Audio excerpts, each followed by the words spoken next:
Good morning, my lovelies, and welcome to Unity North Tampa. My name is Mindy, and I am so happy to get to join you today for our children's lesson. So in Unity, as well as other religions, I'm sure, we all believe that we were given these gifts from God, right?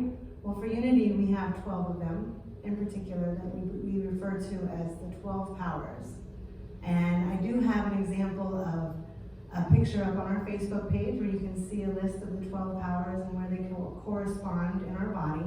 Today I would like to talk to you about our power of will, which is our power to choose, right?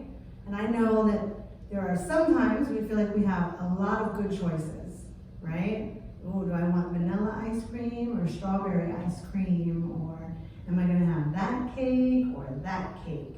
Those can feel like good, easy choices. What am I gonna wear today? That can be a fun one. There can be all kinds of fun choices. And sometimes our choices are not so fun, right? So I have to do between homework and playing. It's easy to try and say playing, but we know the right thing to do is the homework, right? It's not such an easy choice. And there are even times where we feel like we weren't given a choice at all. I don't know about you guys, but I know that there are times where I have to tell my daughter, okay, it's time to brush your teeth and go to bed. And that is not an option for her, right? She has to do it.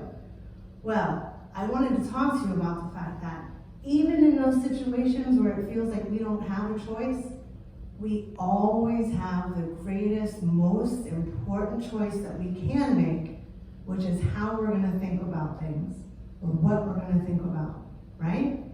So I could be very upset when my mom tells me it's time to go to bed. And then I could say, my mom is so mean, and it's time to go to bed, and I'm not ready to go to bed, and why don't I get a choice in this? And those times, we do have a choice where we could say, you know what?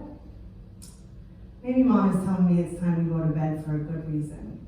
I'm gonna choose to think about the fact that I'm gonna be a good listener right now, and I'm gonna go ahead and go to bed on time. I'm gonna go ahead and eat those vegetables she's telling me to eat. I'm gonna go ahead and do my homework that my teacher expects me to turn in. But how we're thinking about it can totally change the environment around in which we're working, right? If I start to say, you know what, maybe this is for my own good, and it's time for me to really take care of my teeth so I don't get cavities, get a good night's rest so things are easy for me to do in the morning when I have to wake up. And we think, this might be a good thing. All of a sudden, this experience can start to feel a little pleasant, right? Not such a, oh, it's time to brush my teeth again, time to do my homework. It gets a little, that feels like So what we think about, how we're thinking about it, really can change the experience for us. You know, and there's lots of stories in the Bible of different choices people were making at all different times, right? You have Daniel in the lion's den. He had to choose between faith and fear, right? It probably didn't feel like an easy thing to do, to keep on faith when you're in a den of lions, right?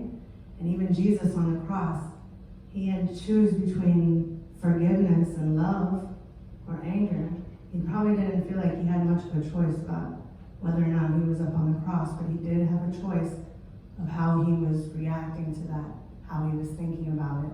And those are the choices that we always have, always, what we're going to choose to focus on. I don't know if you guys ever realize this, but when you choose happy thoughts, you start to feel happy, and you start to think about happy things, and you start to see happy things all about you.